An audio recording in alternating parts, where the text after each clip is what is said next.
El Comentario Podcast presenta un espacio realizado y dirigido por Agustín Sancho Cubero. El sol de la mañana comenzaba su lento y majestuoso ascenso sobre las doradas arenas del desierto oriental, tiñendo de tonos cobrizos y púrpuras las mansas aguas del gran río que partía el mundo conocido en dos mitades, perfectas e inseparables. La corriente avanzaba perezosa pero imparable, arrastrando consigo el limo oscuro y fecundo que daba nombre a aquella tierra, la Tierra Negra, el hogar de los dioses y de los hombres bajo la mirada protectora del cielo inmenso y sin nubes. En la cubierta de una sólida embarcación construida con gruesos troncos de cedro traídos de tierras lejanas tras meses de travesía y esfuerzo, un joven escriba llamado Kemet observaba el despertar del día.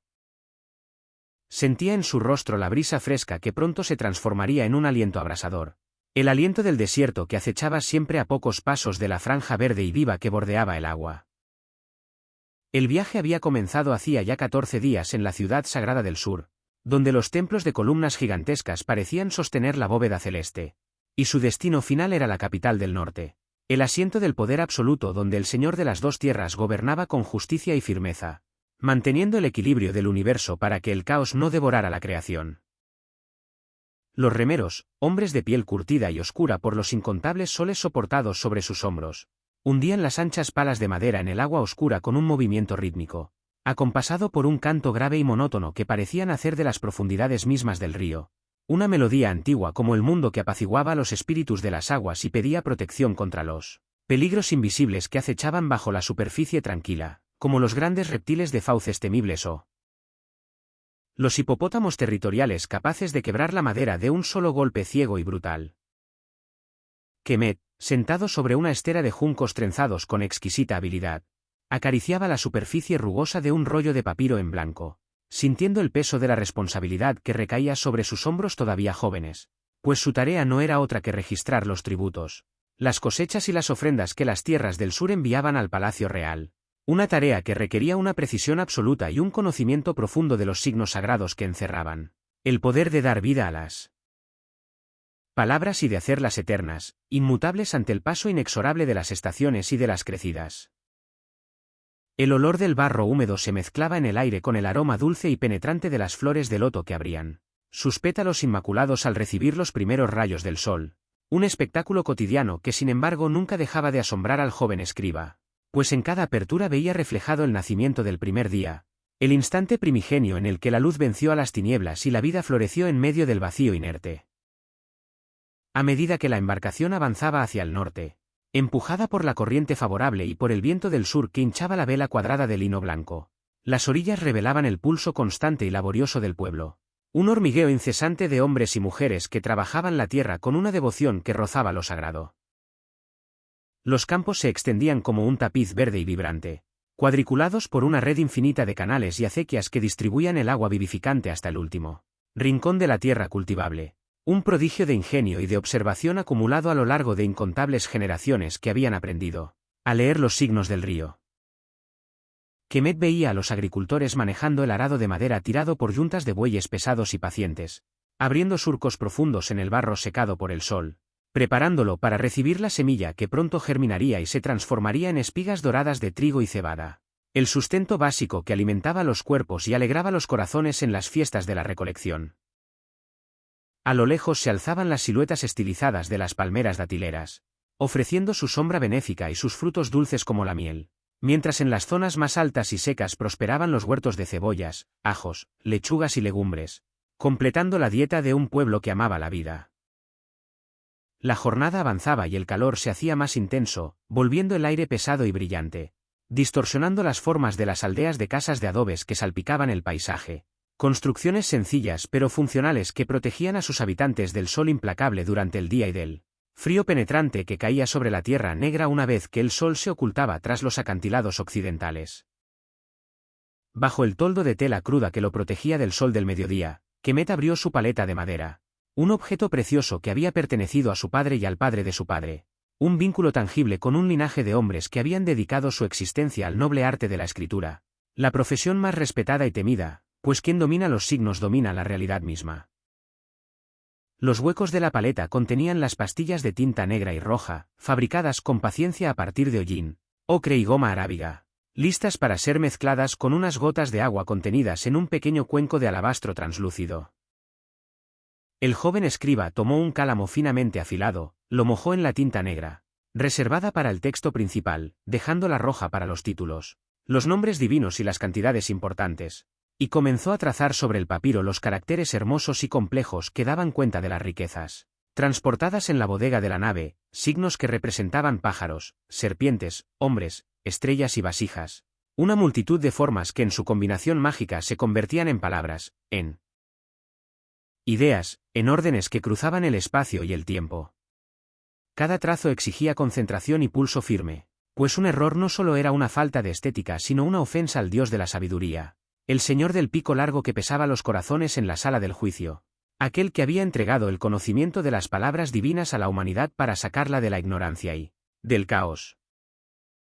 Mientras escribía, la mente de Kemet se evadía de la monotonía del viaje y se adentraba en los misterios de su oficio, recordando los largos años de aprendizaje en la escuela del templo, los castigos físicos cuando la pereza vencía a la voluntad, las horas interminables copiando textos antiguos y sabios consejos que moldeaban el carácter y enseñaban la rectitud, el valor de la justicia y la importancia de escuchar más que de hablar, pues solo en el silencio se puede comprender la verdadera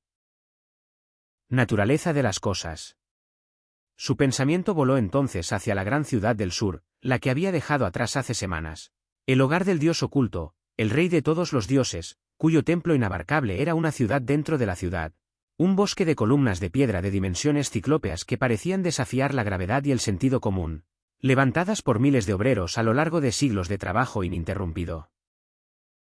Kemet recordaba la penumbra fresca y misteriosa de las salas hipóstilas, donde la luz del sol solo penetraba a través de pequeñas ventanas elevadas, creando haces luminosos que bailaban sobre los relieves pintados con colores vivos y eternos, escenas que narraban las victorias del faraón sobre los enemigos de la Tierra Negra y las ofrendas presentadas a las divinidades a cambio de la estabilidad del universo.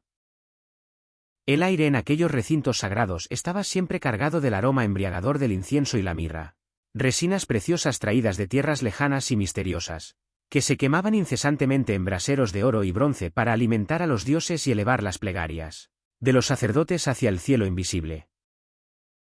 La estatua del dios, oculta en lo más profundo del santuario, en la oscuridad absoluta, solo era vista por los altos sacerdotes y por el mismo rey, quienes cada amanecer rompían los sellos de arcilla, abrían las puertas de bronce y despertaban a la divinidad con cantos, la lavaban, la vestían con lino finísimo y le ofrecían alimentos puros para que su energía vital se renovara y pudiera seguir manteniendo el orden en el mundo de los vivos.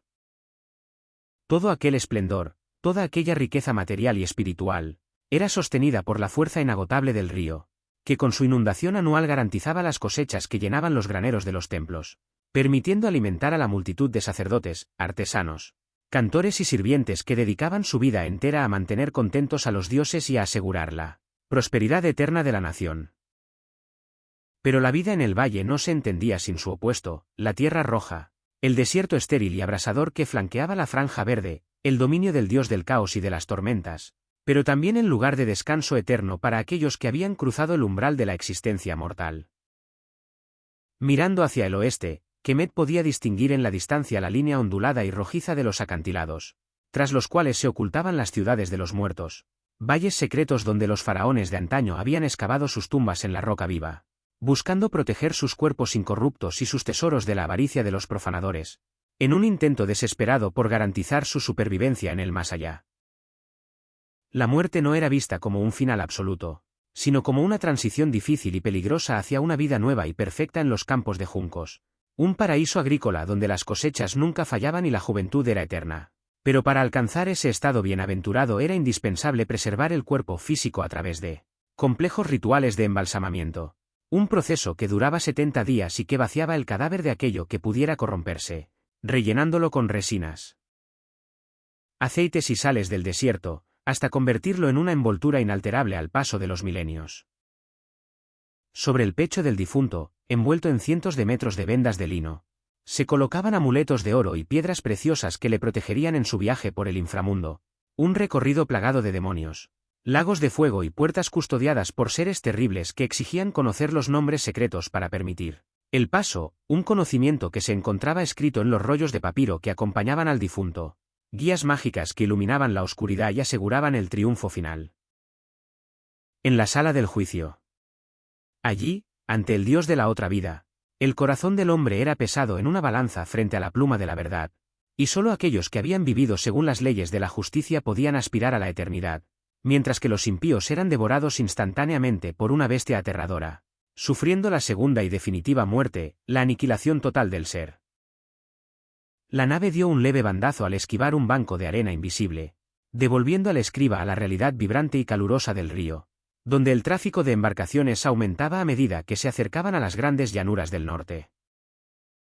Barcazas pesadas cargadas de enormes bloques de piedra caliza y granito descendían lentamente hacia los lugares de construcción, verdaderas montañas flotantes que requerían la fuerza de cientos de remeros para ser gobernadas, mientras que pequeñas balsas de juncos, ágiles como insectos acuáticos, cruzaban de una orilla a otra transportando campesinos, rebaños de cabras y cestos rebosantes de frutas. De vez en cuando, se cruzaban con espléndidas naves de estado, pintadas con colores brillantes, azul lapislázuli, rojo intenso y oro deslumbrante, con velas decoradas y grandes remos de dirección en la popa, transportando a altos funcionarios, gobernadores provinciales o quizás a emisarios del propio palacio, quienes viajaban rodeados de guardias armados y de siervos que agitaban grandes abanicos de plumas de avestruz, para espantar el calor y los insectos.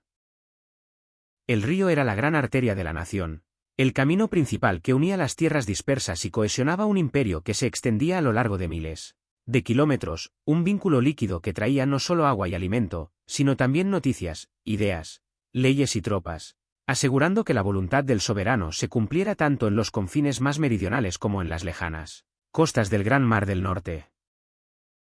Al caer la tarde, cuando el sol comenzaba a teñirse de rojo fuego antes de hundirse en el abismo occidental para iniciar su viaje nocturno por las profundidades, la embarcación buscaba un lugar seguro donde amarrar, cerca de alguna aldea ribereña donde los marineros pudieran bajar a tierra, encender fuegos, hornear pan fresco y descansar bajo el manto estrellado del cielo inmenso. Tras varias semanas de navegación ininterrumpida, el paisaje comenzó a cambiar sutilmente, el valle se ensanchó y el río pareció ralentizar su curso, presintiendo la inminencia de su división en múltiples brazos que formarían el vasto y fértil delta, el jardín de la Tierra Negra. En el horizonte, envueltas en la neblina cálida de la mañana, comenzaron a dibujarse unas formas geométricas inmensas, imposibles de concebir por la mente humana ordinaria. Montañas artificiales de piedra que se alzaban desafiantes hacia el cielo azul, tumbas ciclópeas de reyes que habían gobernado en la aurora de los tiempos. La mera vista de aquellas estructuras llenaba el corazón de Kemet de un temor reverencial y la prueba palpable de que el deseo de eternidad podía mover montañas enteras. Pronto aparecieron los altos muros encalados de la gran ciudad, la balanza de las dos tierras, el centro político donde la riqueza se acumulaba y se redistribuía, una metrópoli rebosante de vida, ruido y colores. La nave maniobró con destreza para atracar en uno de los populosos muelles, abriéndose paso entre barcos que descargaban grano y madera del norte, un espectáculo fascinante para el joven escriba que, tras haber pasado tanto tiempo rodeado únicamente por la inmensidad del agua y del cielo, sentía el impacto de la civilización vibrante como un golpe físico. El olor de la gran ciudad era una mezcla penetrante de especias exóticas, pescado seco y el omnipresente aroma de la cerveza recién fermentada que se ofrecía en pequeñas tabernas a lo largo de los diques.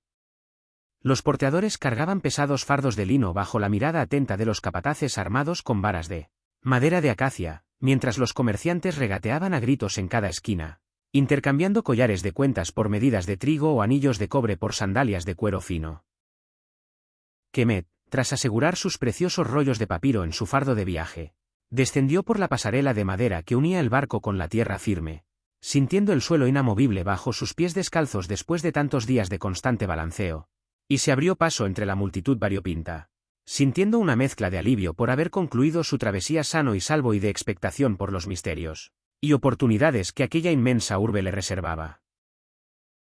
Debía dirigirse a los grandes archivos del palacio para entregar sus informes a los funcionarios superiores, hombres severos e importantes que revisarían cada cifra y cada símbolo con escrupulosa meticulosidad, juzgando su capacidad y determinando su futuro en la compleja jerarquía de la administración real, un camino difícil pero lleno de honor para aquel que supiera mantener la integridad de su alma y la claridad de sus trazos. Mientras se adentraba por las calles rectas y sombreadas, flanqueadas por altos muros de adobe tras los cuales se adivinaban amplios jardines y estanques frescos poblados de patos y flores acuáticas. Kemet alzó la vista por última vez hacia el cauce inmenso del río que brillaba a sus espaldas, agradeciendo en silencio a las divinidades protectoras del agua y del viento por haberle guiado con seguridad a través de aquel viaje inolvidable, consciente de que, por más que las ciudades crecieran y